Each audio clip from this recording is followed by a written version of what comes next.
Welcome to the latest First Voice Monthly Roundup podcast, brought to you by First Voice magazine, the official flagship magazine of the Federation of Small Businesses, and the go-to podcast for news, tips, and important information for small businesses and the self-employed. This episode is our June Small Business Roundup, in which we will take a look at some of the important issues hitting the headlines at the moment and which you need to be aware of right now as small business owners. To help us look at issues this month, I'm pleased to say I'm joined by three guests. To begin with, Craig Beaumont, Chief of External Affairs at FSB, and Ruth McElroy, Communications and Public Affairs Advisor at FSB Scotland, are going to talk to us about FSB's new digital resource hub to support and encourage LGBT plus entrepreneurship and promote inclusivity in workplaces.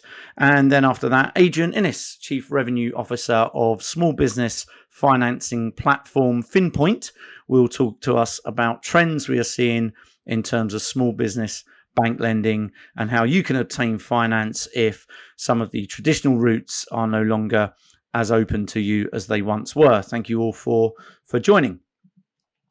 Craig and Ruth, I'll start with you if I may. Can you just start by telling us what the new digital LGBT plus hub is for exactly? Is it to support LGBT plus business owners or to help business owners better support their staff, or indeed both? Thank you. So, this actually came from discussions with FSB members, FSB LGBT plus members, and with the government that was launching a new set of initiatives around LGBT plus entrepreneurship. So there was clearly a gap for an online digital hub which gave advice and help for LGBT plus entrepreneurs. And in that kind of gap, we thought, well, why can't FSB fill that?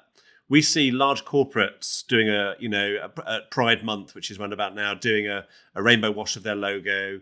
You see the rainbow flag across everything from, trains on the rail network, or the other day, the Raw Mint launched a new Pride Rainbow coin, and Sainsbury's are filling their stores with rainbow bunting. This all feels good and a bit generic, but also not massively meaningful. So we wanted to think, okay, if the UK has 500,000 small business owners who are LGBT plus, what do we do? What do they need? Do they need a space? Do they need somewhere where they can swap stories and swap advice? And do they need somewhere where they can order assets and things that they can then use? So we decided to build one. The primary audience is LGBT plus business owners. So whether you're a small business owner, a small employer, or a sole trader, that's the primary audience. But we're also going to move into areas about supporting LGBT staff later on. And we have had piles of positive feedback, and we're very proud about it. Great. And, Ruth, what sort of resources and support can small business owners find there? Yeah, so I think it's really important to us that we speak to the community, and as a community that we are representing voices from the breadth of the LGBT spectrum. So front and centre, absolutely first and foremost, are our member stories. So we have small business owners from across the country who represent different intersections within the LGBT community, who have different experience, who have told us what it is like for them to be running their small businesses as members of the LGBT community. So while that is first and foremost, we have a bunch of other stuff on there. Personally, I'm quite fond of, we have little pride badges. So it's an FSB rainbow logo, which is not quite what Craig described a minute ago as rainbow washing. I think I find I'm really proud to work for an organisation where, whilst we have admittedly slapped a rainbow on our logo, we've done so much more to support it. But it's a very neat little enamel badge, and you can go on there and grab your own if you'd like it. We also have a few more physical and digital assets, so posters to kind of mark that yours is an inclusive workplace. And I think, to go to what Craig was speaking to a moment ago, that's into the piece about making sure that employees as well as employers feel supported. It's a way of signalling that this is a safe space, which is something that's really important for the LGBT plus community. And then last but by no means least, we also have an online free monthly networking event where LGBT members of the small business community can come together and discuss their experiences. I was just going to add to that. If you think about our membership, while we think maybe 500,000 small businesses will have a direct interest as their own identity and their own business, actually, as you look forward, it will be those who are looking to improve their workspaces who maybe then grow as a number. But the core membership offer, the core member services that we offer are for all members. I think that's important to reiterate. We're not providing new services. This is just a resource. This is additional to all the brilliant benefits that all members get. So we're not being, if you like, reducing it and targeting it. We think this is for everyone. Okay, you talked a bit about, why FSB feels the right organisation to offer this, and you talked about, being inclusive of all groups. But, how exactly can this type of hub help small business owners to grow and develop their business? What are some of the numbers behind that? Increasing numbers of diverse groups growing a business. I think we are way beyond the time when, we used to have a stage where 80% of businesses were run by very similar people. Older people, white people, male, that was the population. And in fact, we're now seeing a third of businesses and more and rising are women business owners. We've got 25% say they have a health condition or disability. We're seeing young people really arrive and change the business world as they do. You no longer need to wait for years and then decide later to set up a business. And we're seeing side hustles in particular taking over as people in jobs start a business idea as a hobby and then monetize it, and it grows. All these different groups are now appearing. And what is interesting for me is actually later on, we'll be looking at older workers again, people who have come to the end of their working life as they think working for someone else, who are made redundant. At the moment, they become economically inactive. We've seen 500,000 people becoming economically inactive who've decided that standard work is not for them. And we know, speaking to FSB members, that actually setting up in small business is the way forward. This might be the life for them. So I think you're seeing this diversity break through right across the small business movement. And I think this therefore plays into that and is a really good thing. Okay, and is this backed? I understand this is sort of backed by UK government. There are some other pretty influential bodies behind it. Is that right? Yeah, absolutely. We've been really pleased by the support that the UK government, has given us. So Mike Freer, the Equalities Minister, has provided us with some nice content, reiterating the UK government's support, and indeed, the former UK government LGBT plus business champion Ian Anderson is again one of the kind of cornerstone figures on our resource hub, sharing his experiences and his views. So it's been really, really great to get that high-level senior governmental support and know that we have the backing from such high authorities. But nevertheless, it is also important to us that we represent the breadth and the plurality. At FSB, one of our kind of core mission values is that we want to represent the breadth and the plurality of the small business community. And certainly that applies to representing the breadth and the plurality of the LGBT community. So certainly, whether that's getting involved with local pride events, which will be running throughout the summer, whether that's getting in touch with some of these businesses that are attending our networking sessions, arranging visits with them, perhaps linking them in with local politicians and bringing their experiences to local stakeholders. We're really, really proud and pleased to be able to kind of, hit the intersections of, so for example, if you are in a remote and rural area and you're an LGBT business person, you'll face a range of challenges that relate to both of those facts, for example. So it's important that we're able to kind of bring to light what the impact of both of those factors is. And I think we come from a place of expertise in dealing with our local staff and our local circumstances. So being able to bring that experience to bear on a whole different set of identities and opportunities and challenges that come with that set of identities is something that we're really excited about. And is there an element here that, that a resource such as this can help some business leaders overcome perhaps some of the unconscious bias that they might have and, perhaps don't even realise that they're disadvantaging certain groups? Is there a resource there to help with that sort of thing?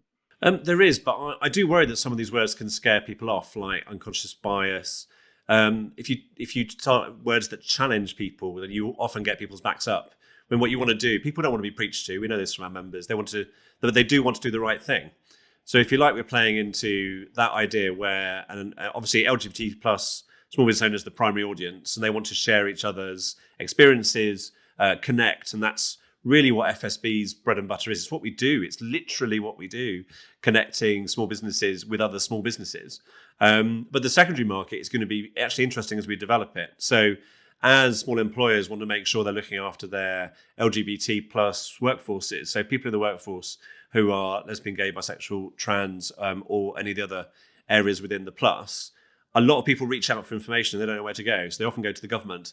Well, maybe they can go to a business association actually as well, because we've got expertise now where they can, as they're planning their recruitment, if they're planning how to operate, they can come and talk. And we do find that, especially the moment when there's a skills shortage, there's real trouble recruiting people. It is an employees market out there, that having that thing that says, I am an inclusive workspace, look at what I'm doing in this area, that does attract more candidates. It certainly attracts more LGBT plus candidates, but actually I think it attracts more people who look at that as a measure of a good business doing the right thing. Now, you don't have to get everything perfect. You don't have to get you don't have to be able to spell the long acronym of LGBT plus and all the rest, but it's just about doing the right thing.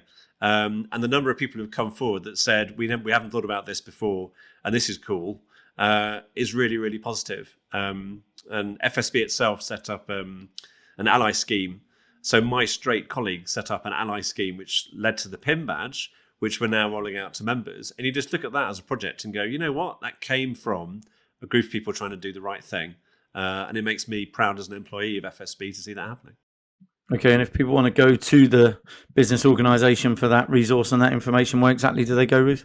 So very straightforward. It's just fsb.org.uk/together. But if you come to our website, fsb.org.uk, it is sitting nice front and centre, at least throughout the duration of Pride Month. Brilliant. Thanks very much, both of you. I want to move on to another topic that's been pretty prominent in the media in recent weeks, given lots of what's going on around cost of living and other sort of economic climate. And Adrian, I'd like to talk to you a little bit around that, and that's sort of bank lending trends to small businesses. What trends are we seeing in this space at the moment? I understand it's becoming more difficult for businesses to attain bank lending. I think you're absolutely right. It is becoming more difficult to obtain bank funding. We've had periods of BIBL, we've had CBIL, we've had a recovery loan scheme that's due to come to an end, which is soon to be replaced by this new government scheme at £3 billion per year that they're looking to put out. But what we've seen in the marketplace is banks have been inundated with applications from their own customers for bounce back loans or CBIL loans. The CBIL loans up to £250,000 without guarantee, and that's been the go-to proposition. It's now going to go back to, looking at alternative funders and challenger banks that are coming into the market with their own proposition and the chance to actually, get funding from there. So what we found certainly is that, the UK banking landscape has changed. And it's no longer relying on your existing bank to fund. Shop around and use the marketplace and use alternatives that can provide that. Right. And, Bank of England figures show the annual growth rate of lending to small businesses is at an all-time low. What impact does that have on small businesses? What risks does it pose to them? And I guess particularly, at a time when they've been through a period of some of those challenges that you just mentioned and other challenges coming down the line. Yeah, I suppose so. We'll look at impact and we'll look at risk, and the impact is it's there for businesses have been through 2.5 years of turmoil. They've been through the pain of, the bounce back loans, CBIL loans, and looking at that opportunity, and their turnover hasn't recovered, not yet. And banks are placing, affordability ahead of serviceability, and they're looking at affordability from a point of view that is wrong from my position. They're looking at 2020 accounts, 2021 accounts, which is impractical. They should be looking at the 19 and then allowing a forecast forward to 23 to see where the business can recover. In relation to how they recover, it's they need additional funding. The 3 month of lockdown we thought was going to happened to be 2 years. It was seismic and compared to what we thought it was going to be. So 90 billion of funds out under CBIL or BIBL and bounce back, into recovery loan, which is again not as much uptake in recovery loan. And then you've got the new government scheme that's coming in. So it's looking at all alternative options that can actually, fund what you're looking for. Yeah, and you mentioned there the new government £3 billion a year loan guarantee scheme that will replace the broad set of emergency financial support measures that were brought in during the pandemic to support businesses. How is that change going to impact small businesses in terms of accessing the liquidity they need? To be honest, it's not, is my honest opinion. Because it's moving back to EFG, Enterprise Finance Guarantee or Small Firm Loan Guarantee, which these were both funds that were pre, the COVID and the CBIL funds, and they were never taken up by funders, and banks didn't promote them. Banks specifically didn't promote them, and they didn't like them. You still need the personal guarantee. When I've read about it this morning.